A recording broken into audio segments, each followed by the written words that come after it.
Most of us picture Roman roads as ancient superhighways. We imagine military legions marching down arrow-straight, perfectly flat, meticulously stone-paved routes, stretching from Rome out to the very edges of the empire.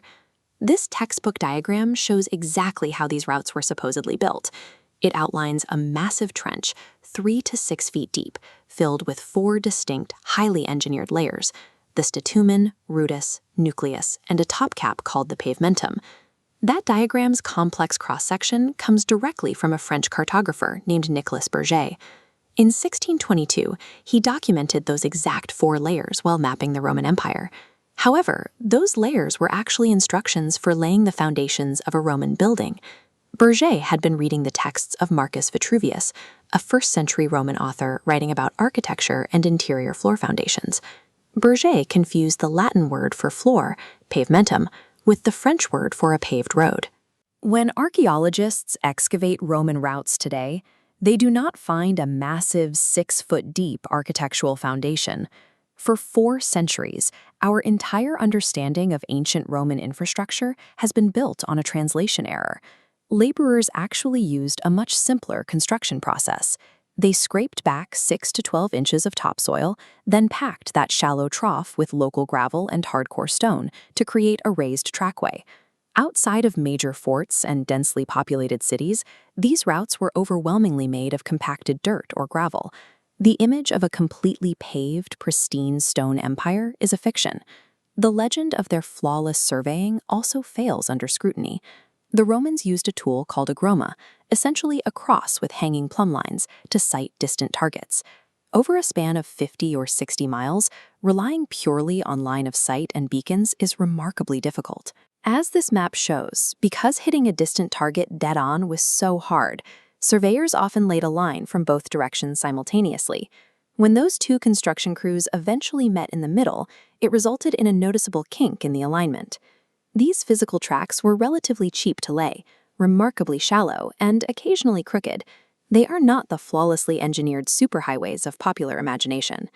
A common assumption is that the Romans saved time and money by simply paving over existing pre-Roman tribal pathways. Pre-Roman Britain was populated by independent, localized tribes with no need to build joined-up transcontinental routes.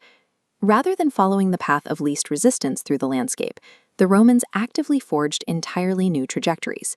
They carved terraces on steep hillsides, built massive causeways over marshes, and forced embankments through deep valleys. If the actual surface of the road was built cheaply, it raises a question: why did the Roman state expend immense resources and labor to force these routes through the most difficult, unnatural terrain possible? The Romans built these routes to secure political prestige and aggressively brand the landscape as imperial space. Take the Via Appia in Italy.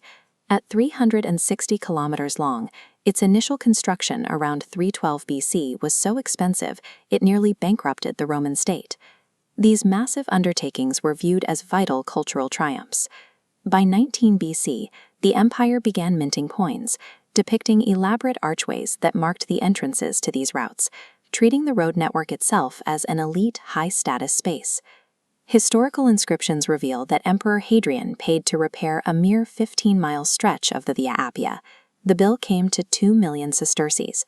To put that figure in context, a standard Roman legionary earned around 1,000 sesterces a year. Repairing a short stretch of rural road cost roughly the same as funding an entire Roman army division of 6,000 men. No state spends that kind of money on a disposable logistics path. These structures were treated and funded as high-status monuments. By forcing a road through a mountain rather than walking around it, the emperor projected a visible, unnatural line of dominance across a conquered landscape. They functioned as permanent physical markers of state authority. Heavy stone milestones lined the routes, ensuring the emperor's name was etched into the local environment.